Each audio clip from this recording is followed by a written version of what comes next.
अस्सलाम वालेकुम। आज मैं फ़ौकानिया हिंदी के इम्पॉर्टेंट टॉपिक्स पर बात करने वाली हूँ। ठीक है, इस वीडियो में आप लोगों को 3 इम्पॉर्टेंट टॉपिक्स मिलने वाला है, जिससे आप लोगों को 30 नंबर क्लियर हो जाएंगे। ठीक है, 30 नंबर आप लोगों को एक ही वीडियो से क्लियर होने वाला है। सो वीडियो को बिना स्किप किए पूरा ज़रूर देखें।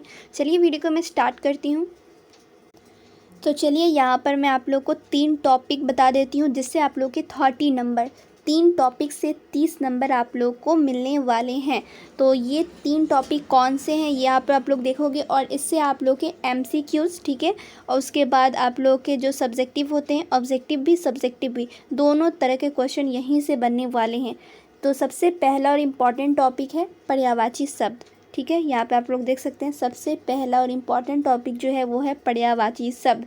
और यहाँ पे आप लोग के ऑब्जेक्टिव में क्वेश्चन पूछे जा सकते हैं, घर का पर्यायवाची शब्द बताएं। और ऑप्शन में यहाँ पे दे दिया जाएगा भवन, उसके अलावा हिमकर, नीर, सरसी, कुछ 2-3 गलत ऑप्शन रहेंगे और एक सही ऑप्शन रहेगा। ठीक है, तो ये आप लोग को मालूम होना चाहिए, ये ऑब्जेक्टिव में पूछे जाएंगे और हर एक ऑब्जेक्टिव 2 नंबर का रहेगा ही रहेगा। तो पर्यायवाची शब्द आप लोग का 2 से 3 क्वेश्चन देखने को मिल सकता है ऑब्जेक्टिव में। ठीक है, 2 कम से कम आप लोग का पर्यायवाची शब्द रहेगा ही रहेगा। 4 नंबर यहाँ पर आप लोग के पर्यायवाची शब्द से मिलेंगे ऑब्जेक्टिव में। उसके बाद 6 नंबर का सब्जेक्टिव भी रह सकता है इसी से।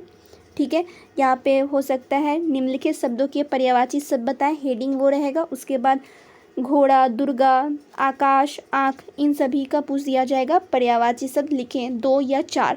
तो यहाँ पे आप लोग कम से कम 4 सभी का पर्यायवाची शब्द याद ज़रूर करना है। ज़्यादा यहाँ पे मैं टॉपिक नहीं ली हूँ, ठीक है, जिससे कि आप लोग कोई भी कन्फ्यूज़न हो। क्लियर? तो पर्यायवाची शब्द में आप लोग को वो भी ज़्यादा याद नहीं करना है, बस कुछ यहाँ पे जो आप लोग देख रहे हो, बस इतना ही आप लोग को याद करना है पर्यायवाची शब्द। तो आप लोग चाहो तो इसका स्क्रीनशॉट ले सकते हो। ये हैं कुछ पर्यायवाची शब्द जो इम्पॉर्टेंट क्वेश्चन मुझे लगे हैं, वो मैं दे दी हूँ यहाँ पर। इसका स्क्रीनशॉट ले लेना या फिर नोट भी कर सकते हो आप लोग। क्लियर? तो ये था पहला इम्पॉर्टेंट टॉपिक। अब सेकेंड टॉपिक की बात कर लूँ मैं, तो वो है मुहावरा। तो सबसे पहले आप लोग इसका भी स्क्रीनशॉट ले लो।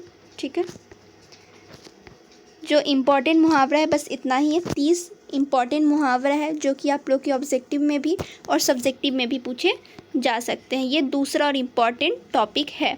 क्लियर? तो यहाँ पे आप लोग देखोगे मुहावरा कैसे आप लोग के ऑब्जेक्टिव में पूछा जाएगा। मुहावरा का जो सवाल रहता है किस तरह से रहता है, तो यहाँ पे जैसे देख सकते हो आप लोग के ऑब्जेक्टिव में रहेगा आकाश पाताल एक करना, इसका अर्थ क्या होगा। ठीक है, तो ये आप लोग को मालूम होगा, बहुत प्रयास करना। ठीक है, इसका ये मीनिंग होता है। तो ऑप्शन में ये एक तो राइट आंसर रहेगा और 2-3 गलत आंसर रहेगा। ठीक है, तो ये आप लोग को याद ज़रूर करना है, इंपॉर्टेंट टॉपिक्स है।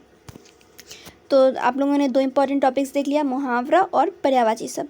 तीसरा और बहुत ही ज़्यादा इम्पॉर्टेंट जो क्वेश्चन रहता है वो है एस्से, जिसे निबंध कहा जाता है। ठीक है, ये काफ़ी ज़्यादा इम्पॉर्टेंट क्वेश्चन है और ये आप लोग का रहेगा ही रहेगा। निबंध 10 नंबर का पूछता ही है।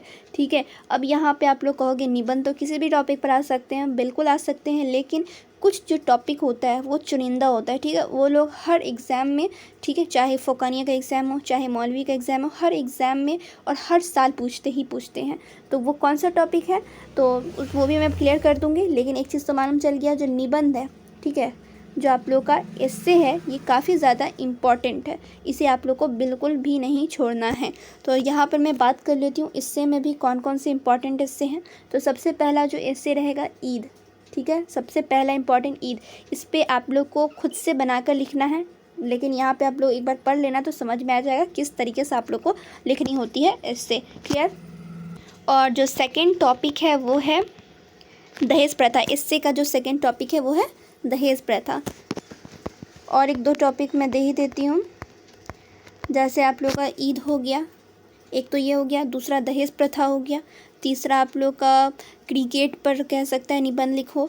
तो ये सब जो टॉपिक है वो इम्पॉर्टेंट टॉपिक है, तो ये सब चीज़ आप लोग को याद रखनी होंगी। और ये जो टॉपिक्स मैं दे रही हूँ, हो सकता है दहेज प्रथाई पर सिर्फ रहे आप लोग के ऑप्शन में, या फिर ईद पर रहे। तो जो आप लोग को निबंध लिखने को कहा जाएगा तो वहाँ पे 4 टॉपिक ज़रूर देगा। ठीक है, 4-5 टॉपिक देगा और उसमें से कोई एक पर आप लोग को लिखना है। या ईद पर लिखो, या फिर मुहर्रम पे लिखो, या फिर दहेज प्रथा पे लिखो, या फिर क्रिकेट पे लिखो। ठीक है, तो ये सब ऑप्शन में रह सकते हैं, उसमें से कोई एक ही आप लोग को चूज़ करके लिखने होंगे। क्लियर? तो चलिए, ये थे कुछ इम्पॉर्टेंट टॉपिक्स जो मैं क्लियर कर दी हूँ। आई होप आप लोगों को समझ में आया होगा। चाहे आप लोग फ़ोकानिया के स्टूडेंट हो, चाहे मौलवी के स्टूडेंट हैं, तो सभी के लिए ये चीज़ सेम रहने वाला है। ये जो टॉपिक्स है वो सभी में रहते ही रहते हैं, ठीक है। इसलिए मैं ये सारे क्वेश्चंस आप लोग को बता दी हूँ, ठीक है। और यहाँ से आप लोग के लगभग 25 से 30 नंबर क्लियर हो जाएंगे, ठीक है। 100 नंबर का तो हिंदी का पेपर होता है, जिसमें से 30 नंबर आप लोग का यहीं से क्लियर हो गया। तो 70 नंबर बचे हुए हैं, वो भी मैं सेकेंड थर्ड पार्ट में क्लियर कर दूँगी, ठीक है। कि कौन से क्वेश्चंस पूछे जाएंगे, कौन और इम्पॉर्टेंट टॉपिक है, उस पर भी मैं वीडियो बना दूँगी, क्लियर। जब तक आप लोग इतना कर लो। तो चलिए फिर मिलती हूँ दूसरे वीडियो में। जब तक आप लोग वीडियो को लाइक शेयर वगैरह कर लें।